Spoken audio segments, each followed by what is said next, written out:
From Hollywood, it's time now for...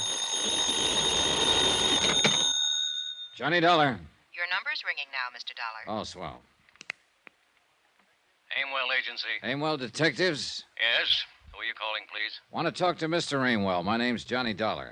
This is Aimwell. I understand your agency's been looking for the Perling girl for about a year now.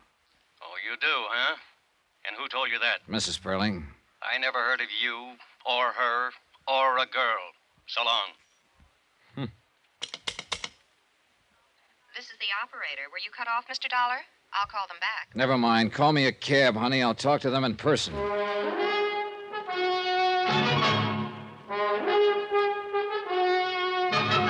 Tonight and every weekday night, Bob Bailey in the transcribed adventures of the man with the action-packed expense account, America's fabulous freelance insurance investigator. Yours truly, Johnny Dollar.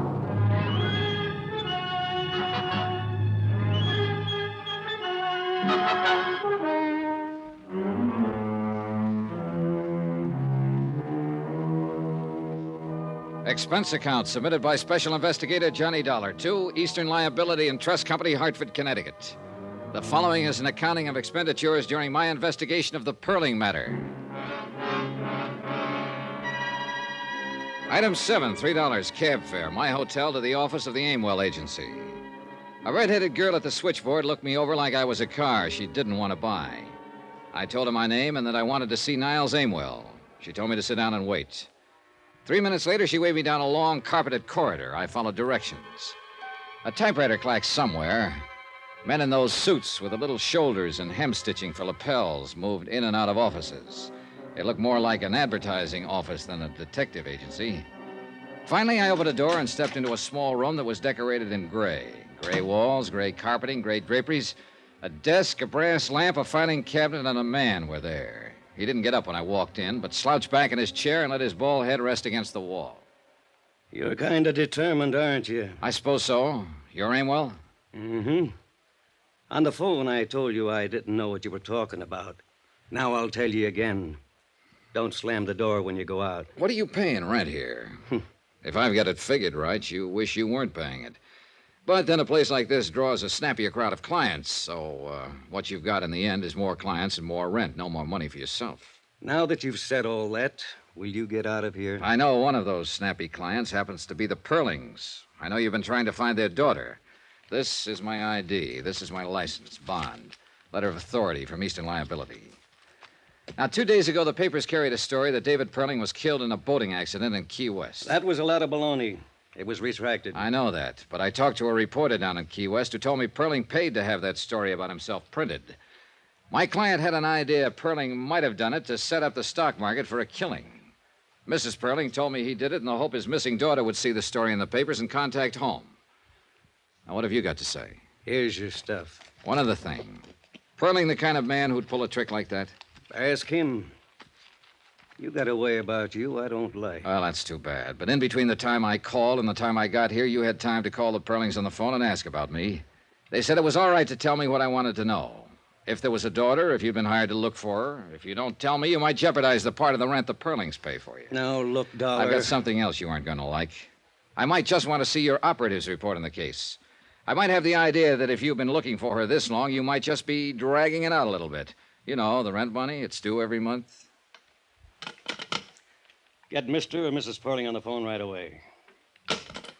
I hope they tell me to throw you out on your ear. Well, while we're waiting, let's get back to the questions. Where have you looked? What have you done? We pulled the case 11 months ago, almost to the day. The girl's 5'5", 114 pounds, no visible scars, no glasses. Black hair, brown eyes. She's 24, will be 25 next month. We thought we had her located in Muncie, Toledo, Detroit, Fort Worth, and Pueblo. We think she's traveling alone. We think she's a little girl who was fed up to here with Mama and Daddy and just struck out for herself. But you haven't found her. 5 men have been looking on 8-hour shifts, 7 days a week for 11 months to the day. 5 men, 11 months, 7 days a week, and I'm one of the 5. My feet hurt, my head aches most of the time.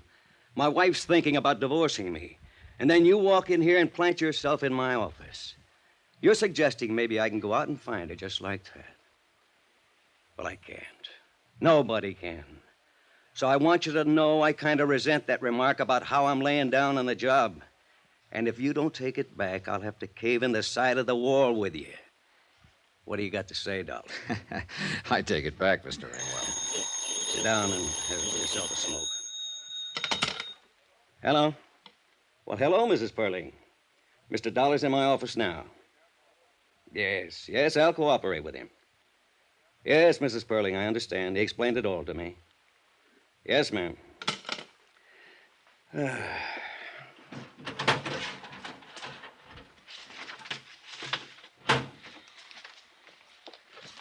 whole file, everything.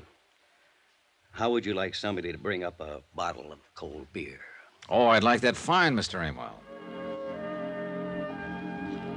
Niles Amwell, in between complaining about the abundance of bad private operatives in the detective business, showed me how good he was. The Jeannie Perling file was a comprehensive day-to-day report on the investigation.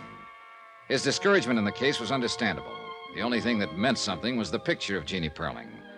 Coal black hair over a fresh white-skinned face. Dark eyes, a nice smile. Somehow, not my idea of the daughter that would belong to David Perling. Too old, too young, or too something. I couldn't put my finger on it. If I had been able to, I could have ended this expense account right here.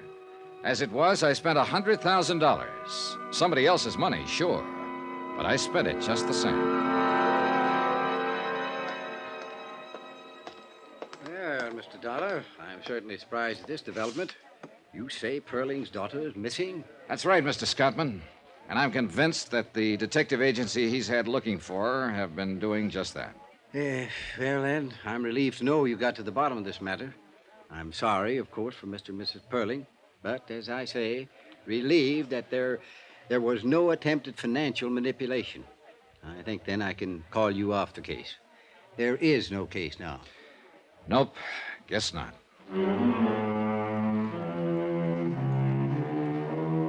And that's the way it stood at 4 o'clock in the afternoon.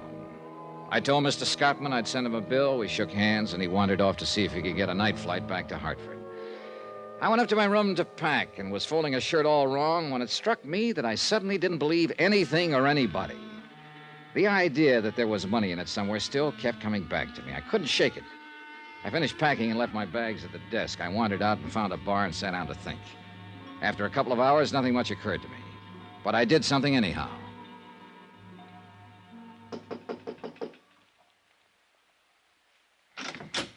Oh, hello, Dollar. Why? My plane doesn't leave till 11 o'clock. I haven't had dinner yet. I didn't come about dinner, Mr. Scottman. Oh, what is it? Well, how does this case strike you?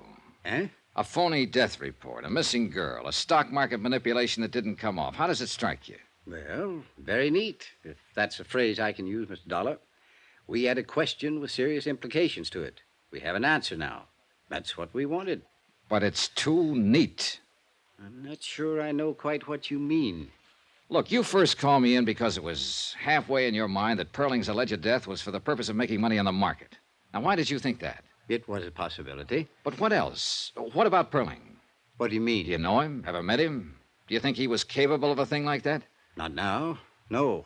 I have proof from you that wasn't his reason at all. But you thought so before you had that proof. You suspected it. Suppose I did, yes. Well, I didn't know him from a load of coal, but I always figured there's money in it somewhere. And I've met David Perling. He doesn't seem like the kind of man who'd worry about a grown daughter who didn't like him and ran away. Just didn't seem that way. Oh, here now. A detective agency working on the case, a story in the paper. But no police, Mr. Scottman. No bulletins. No 100% effort to find her. Why? I suppose you have a good point. I'm sure I have a good point, Mr. Scottman. Money's always a good point. But what money, how, why, I don't know. I can't answer those questions. I wish I could. If I could, I'd know that a man like Dave Perling was lying through his teeth if he told me he wanted his daughter back safe at home. I'd know why he was lying. I know I'm just talking and getting nowhere right now, but, well, I thought I'd better tell you what was on my mind. Yes, well, you've certainly done that. Now what? That's up to you. Oh. Well, if you feel so strongly about this, I think then you should continue. I thought it was ended, but in view of the circumstances, continue. By all means, continue.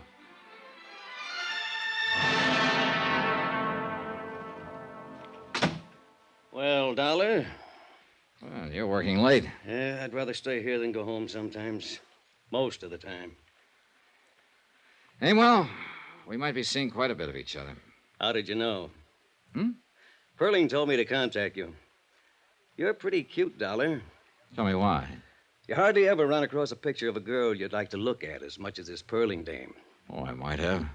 You know, you kid me most of the time, and I'm an old slob who stands around with hardly any fast answers.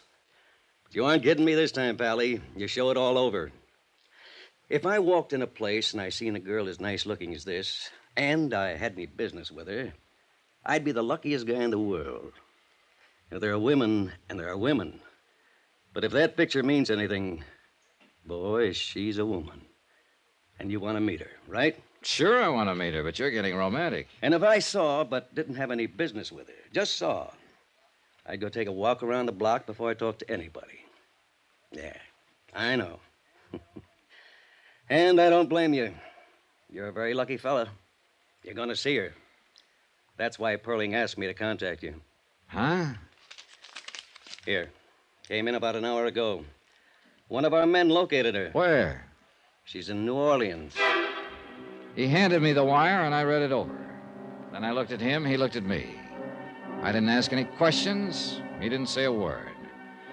It was a wonderful make-believe world, but it really didn't exist.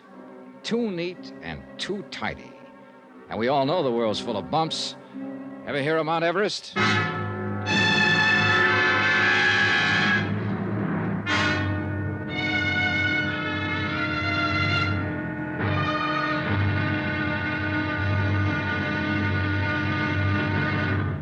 Now, here's our star to tell you about tomorrow's intriguing episode of this week's story. Tomorrow? Well, once you get in on a joke, you do what they tell you. You go along with a gag. Join us, won't you? Yours truly, Johnny Dollar.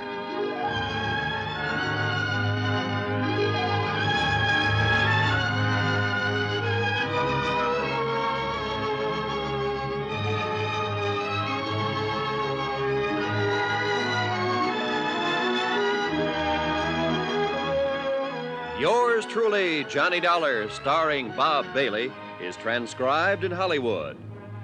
Written by John Dawson, it is produced and directed by Jack Johnstone.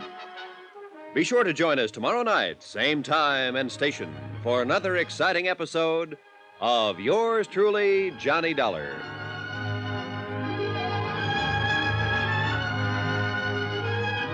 This is Roy Rowan speaking.